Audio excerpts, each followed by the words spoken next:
DK sir నువ్వే దిక్కంటూ మల్లారెడ్డి వేడుకోలు. ఇక మాజీ మంత్రి మల్లారెడ్డి కాంగ్రెస్లో చేరేందుకు రంగం సిద్ధం చేసుకోవడంతో బీఆర్ఎస్ పార్టీలో కలకలం రేగుతోంది. కర్ణాటక డిప్యూటీ సీఎం డీకే శివకుమార్తో మల్లారెడ్డి ఆయన అల్లుడు బీఆర్ఎస్ ఎమ్మెల్యే మరేష్ రాజశేఖర రెడ్డి భేటీ అయ్యారు. బెంగళూరులోని ఓ హోటల్లో డీకే శివకుమార్తో మంతనాలు జరిపారు. రేపు ప్రియాంక గాంధీని కలిసేందుకు మల్లారెడ్డి కుటుంబ సభ్యులు అపాయింట్మెంట్ కోరారు. ప్రభుత్వ భూముల్లో అక్రమ నిర్మాణాలు ఉన్నాయని మరి రాజశేఖర రెడ్డి కాలేజీకి చెందిన భవనాన్ని అధికారులు కూల్చేసిన సంగతి తెలిసిందే. ఆ తర్వాత మల్లారెడ్డి కాంగ్రెస్లో చేరుతారన్న ప్రచారం జరిగింది. తప్పుడు ప్రచారం అంటూ తీవ్రంగా ఖండించిన మల్లారెడ్డి తాను కాంగ్రెస్లోకి వెళ్ళడం లేదంటూ బీఆర్ఎస్లోనే ఉంటారని స్పష్టం చేశారు. ఇక ఇంకో ముచ్చటంటే ఈయన లాస్ట్ ఎన్నికలటి ఇక పోటీ చేయని చెప్తున్నాడు ఆయన. ఈ లాస్ట్ ఎన్నికలనాయి ఇక నేడా పోటీ చేయా, ఇక నా కుటుంబీకులు ఎవరు ఎంపీగా పోటీ చేయాలని చెప్తున్నాడు. ఇక నిన్న చైతన్యపూర్ దిల్సుఖ్ నగర్లోని ఒక ఎంబీఏ విద్యార్థిని ఆత్మహత్య చేసుకుంది.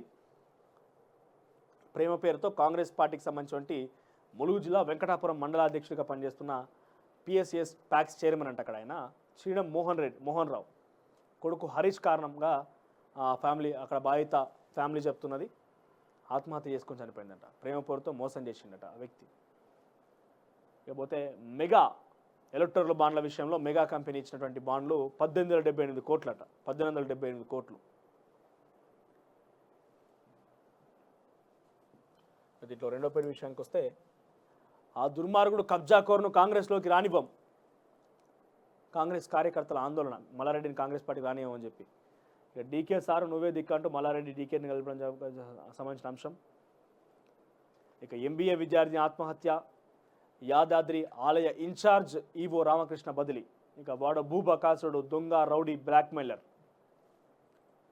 ఇక కేసీఆర్కు బై ఢిల్లీకి ఆరూరి. బీజేపీలో చేరేందుకు ఢిల్లీ వెళ్లిన ఆరూరి రమేష్ పార్టీ మారనని బీఆర్ఎస్లోనే ఉంటారని కేసీఆర్కు హామీ. బీజేపీలో చేరి వరంగల్ నుంచి పోటీ చేయాలని భావిస్తున్న ఆరూరి. వరంగల్లో ప్రస్తుతం అనూహ్య రాజకీయ పరిణామాలు. ఇక ప్రణీత్ రావు ట్యాపింగ్ కేసులో సంచలన విషయాలు.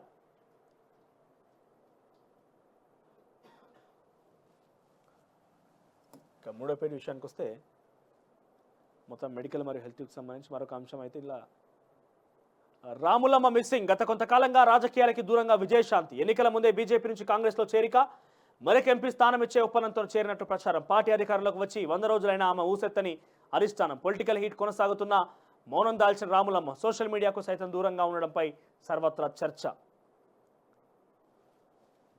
ఈ విషయం వస్తుంటుంది. గంజాయి విక్రయిస్తున్న కిలాడి లేడీ. సాఫ్ట్వేర్ ఉద్యోగులే టార్గెట్గా గంజాయి విక్రయాలు. నగర శివార్లోని నానక్రామ్గూడలో ఎస్ఓటీ దాడులు. గంజాయి లేడీ డాన్ను అదుపులోకి తీసుకున్న ఎస్ఓటీ పోలీసులు. 20 కిలోల గంజాయి, 20 లక్షల సీజ్ చేసిన ఎస్ఓటీ. 20 లక్షల రూపాయలు.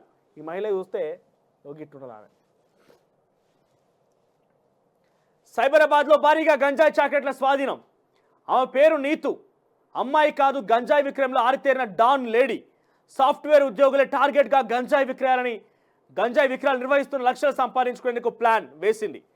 చివరికి పోలీసుల చేతికి చిక్కి కటకటాల పాలైంది. నీతు వ్యవహారం చూసి పోలీసులే షాక్ తిన్నారు. హైదరాబాద్ నగర శివార్లోని నానక్రామ్గూడలో ఎస్ఓటీ దాడులు నిర్వహించారు. ఈ దాడుల్లో గంజాయి లేడీ డాన్ను ఎస్ఓటీ పోలీసులు అరెస్ట్ చేశారు. ఆమె వద్ద నుంచి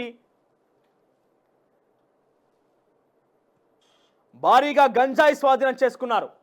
లేడీ డాన్ నీతుగా గుర్తించారు. సాఫ్ట్వేర్ ఇంజనీర్ల టార్గెట్గా నీతు గంజాయి విక్రయిస్తానని వెలుగులోకి రావడంతో అధికారులు షాక్ తిన్నారు. ఒకరోజు సుమారు ₹1,00,000 విలువైన గంజాయి విక్రయిస్తున్నట్టు సమాచారం.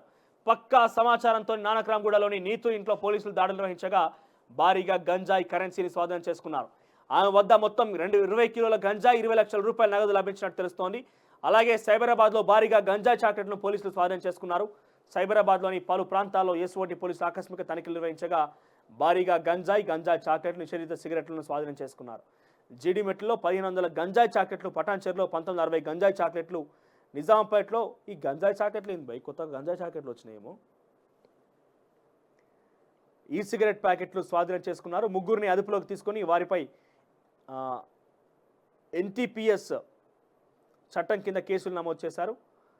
అదేవిధంగా చాచుపల్లి వద్ద నిషేధిత సిగరెట్లు అమ్ముతున్న 2 వ్యక్తులు అరెస్ట్ చేశారు. వారి వద్ద లభించిన 114 ప్యాకెట్ సిగరెట్లను సీజ్ చేశారు. ఇక ఆమె ఇంటికి పోవడానికి 5 అంచెల భద్రత ఉన్నదట. 5 గేట్లు దాటుకొని పోవాలట. ఉత్త విషయం ఏం కాదు.